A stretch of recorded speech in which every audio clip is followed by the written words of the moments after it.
Veera Mahajan is a Las Vegas based entrepreneur and advocate for women's empowerment and domestic abuse awareness. She holds an advanced degree in mediation and dispute resolution from the Straus Institute at Pepperdine Law School and a background in spiritual psychology from the University of Santa Monica. Veera is the author of the best selling book, Domestic Abuse Unreported Crime, a powerful resource for those seeking to reclaim their lives. Veera's entrepreneurial accomplishments span over 2 decades. As the former president of a leading Michigan software company, she played a pivotal role in its remarkable growth and acquisition for over $105 million by a French firm. She also published Malibu Chronicle Magazine for 6 years before its sale to the Malibu Times. Veera founded the Veera Foundation for Women at Risk, a nonprofit dedicated to supporting women and children facing domestic abuse. So welcome, Veera. Thank you. Thank you, Sabine. Thank you, Ekta. And if I could ever host you guys here, it'd be my pleasure. In Vegas, I'm new in Vegas, and this is, as you know, it's a fun city. But I just moved here from Malibu. I was there, and I was running a magazine for 6 years, as Ekta has mentioned and you mentioned. So, and I learned a lot from that. It's like you can take on your life. That was my life right after divorce. I moved to Malibu after divorce and from Michigan. So Michigan to Malibu was a pretty good trajectory. And I learned how to live on my terms. And I think Ekta has mentioned, or in my little biography that you read, that I talk about domestic abuse because I'm a domestic abuse survivor from as a child and then as a wife and a mother. And I stayed in that abuse for a long time till I found the right moment. As you know, that's when you leave. And from then on, life has been great. And I would love to share my stories and learn from you. Thank you. Thank you so much, Veera. And, it's really important to showcase women like yourself, because that gives not just hope, but there are people who women who are going to say, oh, she's somebody like us. And, yes, the things that you've achieved, they can say that, we can do it too. If she can do it and she can come out of it, and so can we. So thank you so much for, participating. Of course. Thank you for having me here. So I would now like to come to Veera. Veera has joined us very early morning, her time. And both Usha and Mahua's books talk about this ancient preference for sons that we have in India. In your book, Unreported Crime, you've talked about why women continue to stay on in abusive relationships, sometimes for the sake of their sons. So can you please share more about this aspect from your experience? Yes, I wouldn't say just for sons. I just happen to have 2 sons, but for children, I would say, And how it worked out was very interesting, that I always wanted a sister. I never got a sister. And then I wanted a daughter, never got a daughter. And after all that, when I was studying spiritual psychology after the divorce, I kind of you try to make sense of your life, why everything happened, even though I did get out and I was fine. And by the way, this is my book. Yes. It's kind of probably reading it the left or right. No, but it's domestic fine. abuse is unreported crime. And that's why I wrote it. And I wanted to break this cycle of abuse. And like I said, I never had a sister, never had a daughter. If I had them, I would probably be again in the same cycle of being worried about somebody else mistreating them.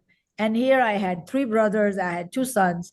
So through my example and seeing their own mom or their sister, it was much more painful for all of them to see that I had to leave. On the surface, I was like you said, we sold the company at a really high price, and we were very young. We were like on the outside looked like a model couple with 2 beautiful boys. We were all beautiful, healthy people, had a huge house and all that. But inside, somehow I was afraid of my father. I was afraid of my husband.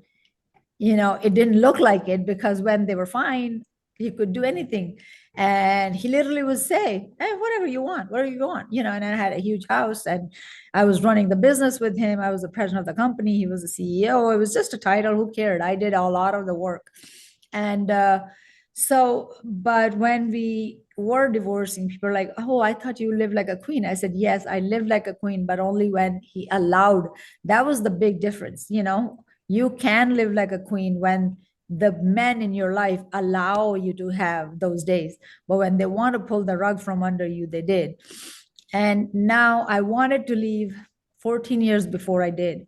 And I stayed for 14 years. I feel like, Ram bechare banwas gaye the bahar. Main banwas kaho ya kya kaho, I was in the house for 14 extra years. Then I wanted to be there, because by the time I wanted to leave, my ex, he was physically hurting my boys and taking out my anger, maybe anger on me or whatever, on them, or whatever reason. His anger was getting worse. He was getting physically, emotionally hurting them. And I thought, if I was 33, he was 35. If I had left then, he would have definitely gotten married and probably have more children, because even after the divorce, we were much older, and he still got married within 3 years. So you can imagine. So that was my worry, that if for one, he had threatened me, I will make sure you'll never see your kids again. And the second was, if he's abusive now with me and I'm able to protect them, who is going to protect them when they go on the other side and there's nobody there to protect them? So I stayed 14 extra years. And then I left because of them again. I stayed for them and I left for them, because now I saw that they were 18 and 20 and they were still getting beaten up. It's like, okay. And that was the calendar in my head going on from the 14 years before, that when my younger son turned 18, and if the situation was still the same, he didn't change, I would leave. And I don't know if I was keeping track, but God was keeping track. It was a long prayer. And after that, I felt like one day he brought this one piece of paper threatening me to sign it right now. He made me sign that. That's how he used to be when he was angry. He made me sign. And when I walked out of that house, just to escape, I literally had this vision, like I'm leaving some place, like big black gate. I have that vision. I'm like, okay, why would I come back now? Right? So that was my freedom. And after that, I never looked back. And I thought, even if I tried, I couldn't, because God was keeping track of my 14 years, that I kept saying, after every bad thing happened, after every beating, after every yelling, after everything, I would say, when Rahul's 18, and if still this is the same, I will leave. So kept hoping. And that's what my book starts with. We kept hoping and praying that I won't have to leave, but I left. So the question that you said, for one, I stayed for my boys, and it would have been kids, right? And that's why I decided even though I wanted a daughter so bad, I decided after those, when I wanted to leave, like I didn't want to have any more children in this family. For one, the child would be abused and it will extend another 5 years for me, right? I couldn't leave. So that's how that abuse part happened. And also wanted to tell anybody who's listening, once you decide, things just fall into place. You find wings, like they say, you jump off a cliff and you will find wings. And that literally what happened to me. And then I moved to Malibu. Within 3 months, I started a magazine. I became a local. And it was just an amazing thing. I learned so much from that. Then I did my master's in spiritual psychology. I didn't take the last exam because it was about writing a book. I had already written a book. And so that's why I say my background in spiritual psychology. But I learned a lot from there, because your life, you come here with a curriculum. And this is why my curriculum is. If I had, like I said, if I had daughters, I would be just doing the same thing, what I was doing, what my mom was doing. You would go through abuse, you try to get out. But with my boys, I could teach them, this is what you not do. And I would literally tell my boys, if you do this, one day she will leave you. So, both my boys luckily have beautiful families right now, and they have kids. And I'm so happy that sometimes they say we are who we are because we lived what we lived, right? So they know what not to do. So they're having, so I hope there's taught them. And even a lot of families who didn't help me during the divorce, Then after that, they would tell me, I wish my daughters are like you. I wish my daughters are like you, because I was become like, I had become an example of what will happen and what does happen, and then gives them a window or a door to come out and at least talk to their own kids. And a lot of kids, they say, I'm so proud of you. I've still heard even my nephews and stuff, they're like, I'm so proud of you. And so I'm teaching at least the boys, like you had told me, I should write that book, and I should, because I think that's actually what my story is. It's not about live there and cry there and then try to keep praying. And praying and wishing does not help. You got to get out, take that first step out, and the wings will come and you will fly. One day, through all the stuff that I was going through and without any support, I realized the reason was that I don't love myself. All I know is how to love others and take care of others. So I wrote this poem to give to my ex, my husband at the time. I said, now I love me too. Why do I still love you? You wonder and you ask. All I could say was, I don't know, because I did not understand. I still love you because my heart chose to love you. And when it did, it chose to love you forever. So that's all I know. But I can't be with you. I don't know why you choose to hurt me. I don't know how to help you. I tried. Oh, I tried so hard and so long. I finally accept that I can't help you. You have to help you, and I have to help me. And I have had to make a choice. I choose not to let myself be hurt anymore, because now I love me too. I love me too. Thank you. Wow, that's just beautiful. And interestingly, in your book, you've also carried many other stories of Oh, other yeah. people who've gone through these Yes, experiences. yes.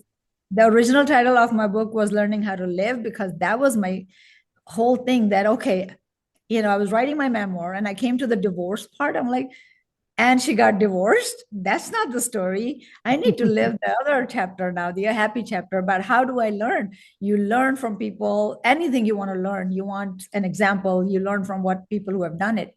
At least that's how I think. Learn from somebody who's successful. If you want to be successful, learn from somebody who's free if you want to be free. So I started interviewing, and oh my God, it was like a flood of people who wanted to be interviewed. Somebody would say, interview her, interview him. So I have some reverse stories also. Yeah. There are a few good guys. That's the thing, when you give power to somebody, you think you're being nice, you're being loving. You cannot let go of your power, and you have to be financially free. But even then, I was working, I was educated before that. I had a bachelor's in computer science. I was effective and working in the company, but you have to own your power, and you have to not give your power away completely to someone. Otherwise, even there are some women who will abuse some men. So it was this flood of stories that people told me, and over, everybody told me that if you can make a physical distance, because my kids were older, if you have little kids, sometimes you can't move, because even the state will not let you move too far away because of the custody. And a lot of women stay there for the kids' custody. They don't want, just like I did. You don't want to go through the custody battle. You don't want to have your kids be on the other side of being abused. But, if it's an abusive situation, it's really bad.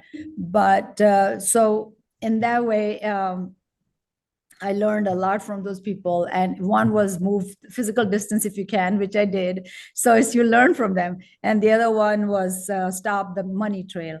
As long as you will have the money connection, that you want the custody, child support, or you want alimony or something else, you will always have that drama and continuing, right? Now people sometimes ask me, how is he with the new? I feel like I don't think about it. That's not my question, because if I'm going to continue thinking about him, then why I should have just lived there, right? I don't want that drama in my life. So now I live, and I tell people it's all about me now, right? Yeah. Even though my son was still only 18 when we moved, so, and I helped to take care of him and all that. for, now he's married, but it's mostly about I wake up, and today you said 7 o'clock. I didn't have to ask anybody, I didn't have to think about anybody. I'm like, okay, Veera can do it. Yes. Okay. Veera is here. And Veera wanted to go to Bombay for a TEDx. Like, okay, I had a short window when they invited me, and I bought the ticket, did all that, and, went there, did the TEDx, came back. I didn't have to ask anybody. Actually, I realized that the first time in 2012, 13, I was just attending a fashion show here in California, and somebody was just taking my pictures. I'm like, who is this person? And he ended up being a photographer for a California magazine. It was I think from San Francisco or something, India Post. So they was taking the pictures, and then they said, I'm taking your pictures for the newspaper. And he told me why. And then I got an official letter from the magazine or the newspaper that they wanted me to represent India in an Asian pageant. And I had never done that, even though I had supported and to help put up pageants in Michigan. I never wanted to be in the pageant. But here I looked around and like, I don't have to ask anybody. Nobody's going to say, oh, how will it feel, this and that. It's my choice. So that was the first time I really felt the freedom of like, I can just make my decisions, And I went for the pageant. I won the Miss California, Asia. And that was fun. I did more for fun and also just to celebrate my freedom, Yeah.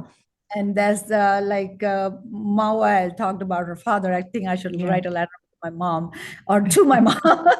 So many things I want to say to her. And something that talk, I think that will be really good. So need to. And especially this point that you said of choice and having the freedom yes, to yes. choose, that's what the whole topic of this discussion is about the power to even be able to make your own choice.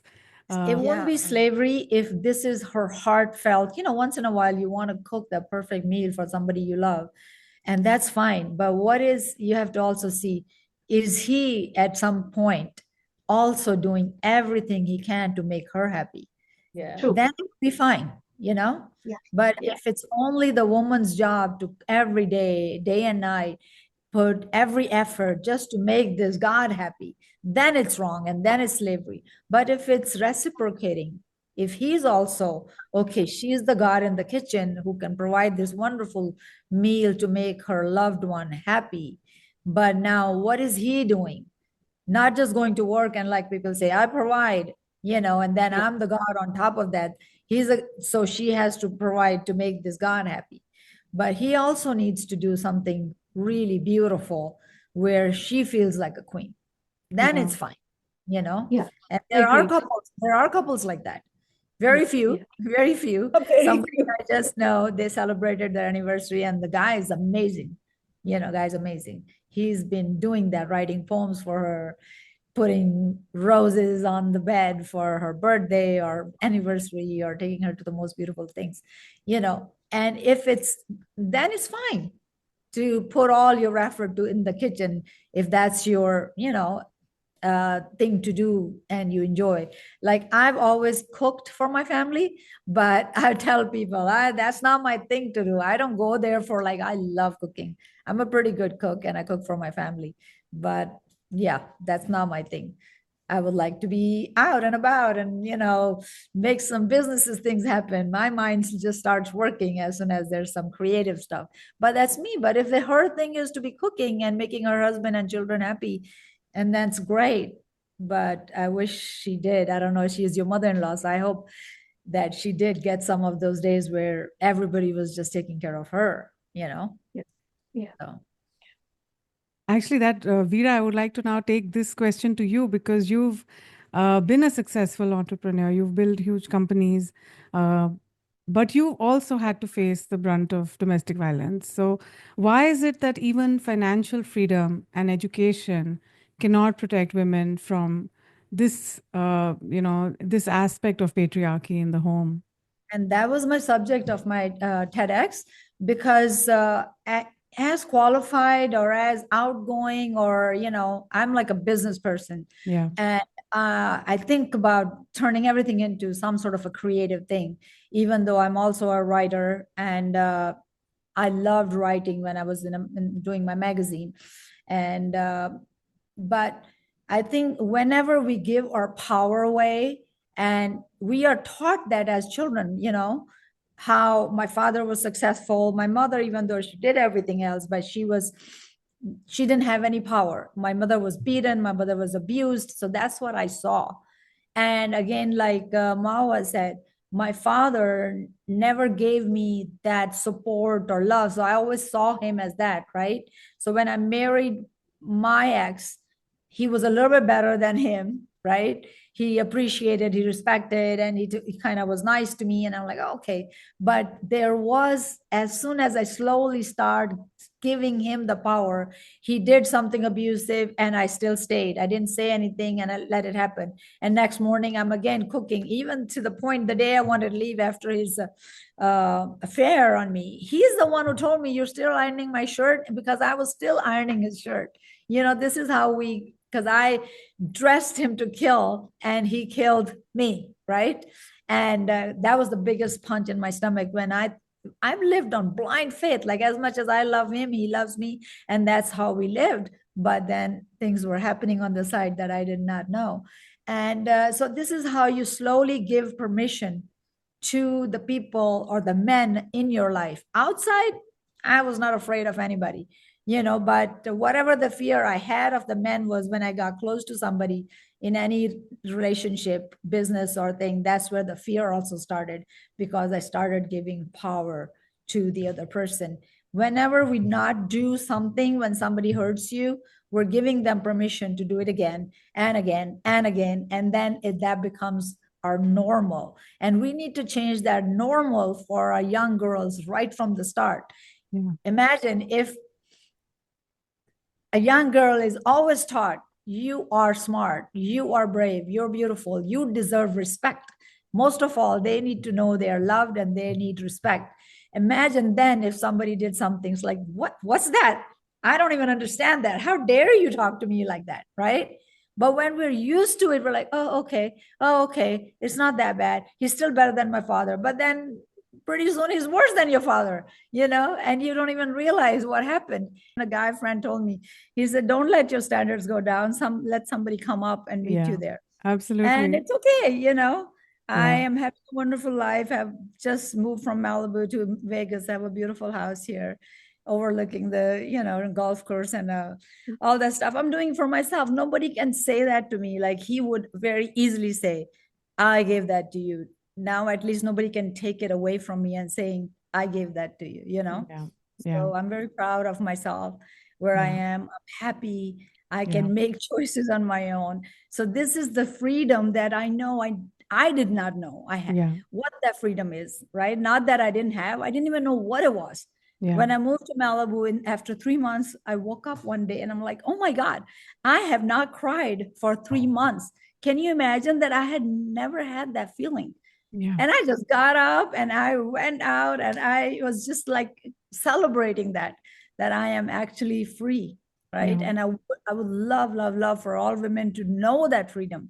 That's my wish and that's my dream. And that's why I want to go out and speak. And that's why I wrote the book, but without that, we have no idea. We're not living our lives if we don't have that freedom. Absolutely, yeah, that's so true. I mean, I think all of you, as women who are living your truths, you're walking the talk. You are speaking truth to power, as Sabine has been, urging everybody to do. So I would, like to end on that note and call Sabine back. This has been an amazing discussion. We've had a very beautiful poetry. We've had beautiful thoughts coming out, a lot of intimate stories that all of you have shared. And I'm really, really honored that you've shared this on our platform. So Sabine, would you like to add your thoughts and wrap up this panel? For that. And Veera, more power to you. The